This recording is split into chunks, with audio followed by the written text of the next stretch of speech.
लोकसभा सीटों की श्रृंखला में बात बिजनौर लोकसभा सीट की और उस वहाँ पे क्या समीकरण बन रहा है। एसपी बीएसपी के गठबंधन के बाद कौन किसको उम्मीदवार वहाँ से उतारेगा, ये एसपी के खाते में आएगी, बीएसपी के खाते में आएगी, बीजेपी किसको उतारेगी, इस पे हम बातचीत करेंगे। मैं हूँ विद्याशंकर तिवारी, इंडिया न्यूज़ के डिजिटल चैनल इन खबर के लिए।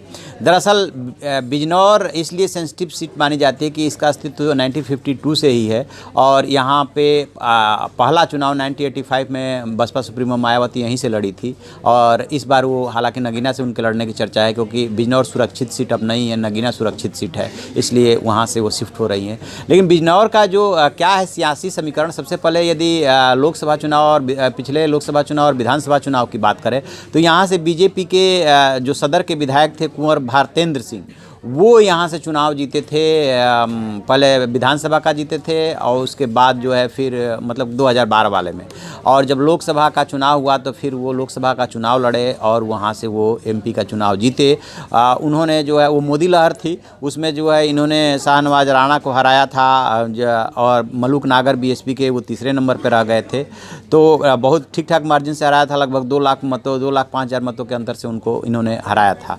और अभी फिलहाल यदि विधानसभा सीटों की बात करें तो यहाँ पे जो 5 विधानसभा सीटें हैं, बिजनौर है, चांदपुर है, हस्तिनापुर है, मीरापुर है और पुरकाजी है, इन 5 सीटों पे बीजेपी का कब्जा है। दरअसल बिजनौर जो संसदीय क्षेत्र 2008 के परिसीमन के बाद बना है उसमें 3 जिले जा करके मिलते हैं। हस्तिनापुर सीट जो है मेरठ जिले की है और मीरापुर और पुरकाजी जो है मुजफ्फरनगर जिला लगता है, लेकिन कब्जा जो है वो इन 5 सीटों पे बीजेपी का है।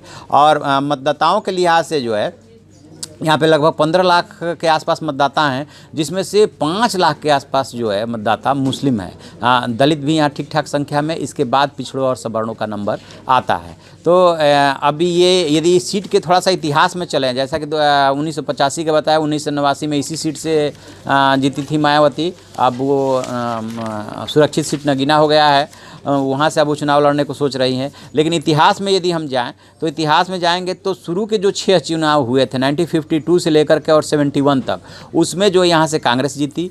1977 जो जनता पार्टी की लहर थी उसमें यहाँ से माहीलाल जीते थे जनता पार्टी के, और फिर 80 और 84 में 80 में यहाँ से मंगल राम प्रेमी पहली बार भारतीय जनता पार्टी के जीते। लेकिन फिर 84 और 85 में बाई इलेक्शन हुआ था जिसमें मीरा कुमार जीती थी और मायावती चुनाव लड़ी थी।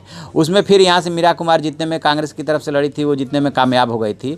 और फिर 89 में जो है मायावती बहुजन समाज पार्टी की यहाँ से जीती। लेकिन 91 में फिर यहाँ पे बीजेपी ने अपना झंडा फहराया, वही मंगल राम प्रेमी जो है यहाँ से 91 और 96 2 बार जीते।